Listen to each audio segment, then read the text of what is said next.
ஆண்டவர் தான் சபையின் தலை. அவர் தான் எல்லாவற்றையும் கொடுக்க முடியும். அந்த இடத்தை மனிதர்கள் பிடிக்க முடியாது. இன்னைக்கு மனிதர்கள் சபைகளுக்கு தலைவர்களாக இருக்கிறதுனால தான் சபையில் இருக்கிற விசுவாசிகள் எல்லாருமே ஏழைகளாக, அவர்கள் நோய் கொண்டவர்களாக, அவர்கள் பலவீனர்களாக, ஞானமற்றவர்களாக, பேதைகளாக, ஒன்றையும் செய்ய திராணி இல்லாதவர்களாக இருக்க காரணம் என்னவென்று சொன்னால், சபைக்கு தலை கிறிஸ்து என்பதை அவர்கள் மறந்து போனார்கள். எந்த ஒரு நபர் கிறிஸ்துவை தன்னுடைய தலையாக கொள்கிறானோ அவனுடைய வாழ்க்கையில எல்லாவற்றையும் எல்லாவற்றாலும் நிரப்புகிறவர்.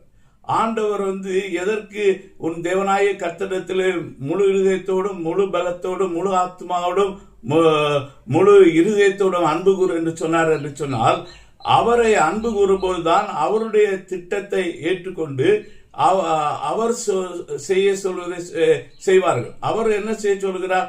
உன்னுடைய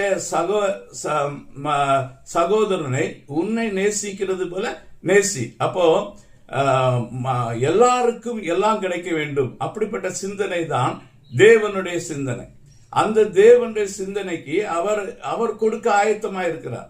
அவர் சொல்கிறார், 2 பேர் ஒருமனப்பட்டு என்ற நாமத்தினால எதை கேட்டாலும் அது அவர்களுக்கு பிதாவாகிய தேவனால் உண்டாகும் என்று சொல்கிறார். அப்போ சந்தோஷத்தை ஷேர் பண்ணணும் என்றால், மகிழ்ச்சியா இருக்கணும் என்று சொன்னால், ஒரு மனிதன் தனியாக இருக்கும் போது மகிழ்ச்சியா இருக்க முடியாது. ஒரு மனிதன் கொடுக்கும் போதுதான், அவன் ஷேர் பண்ணும்போது தான் அவன் மகிழ்ச்சியா இருக்க முடியும். மகிழ்ச்சி, இன்பம் என்று சொல்வது சகோதரர்கள் ஒருமித்து வாழ்வது. பேரின்பம் சொல்வது தேவனோடு ஒன்றாயிருப்பது. அப்படிப்பட்ட பேரின்பத்தை மனிதன் அடைவதற்காகவும் மனிதனுக்கு கொடுக்கும்படியாகவும் தான் இயேசு விரும்புகிறார். அவர் தேவன் விரும்புகிறார். இந்த மதவாதிகள் என்ன செய்யறாங்கன்னா, ஆண்டவருக்கு லட்டு பிடிக்கும், ஆண்டவருக்கு முட்டை பிடிக்கும், ஆண்டவருக்கு காசு பிடிக்கும் என்று சொல்லி வாங்கி தங்களுக்காக பணத்தை சேர்த்துக் கொள்கிறார்கள். மதவாதிகள் அவர்கள் கிறிஸ்தவத்திலும் இருக்கிறார்கள். கிறிஸ்தவ நிறைய பேர் மதவாதிகள்.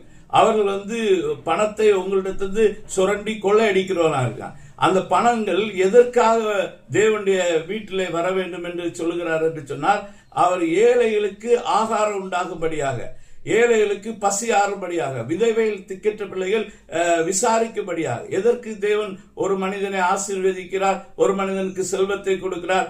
எதுக்கு ஒரு கம்யூனிட்டியில அங்கு தசம பாகம் என்ற ஒரு காரியத்தை வைத்திருக்கிறார்? அந்த மக்களை முன்னேற்றும்படியாக.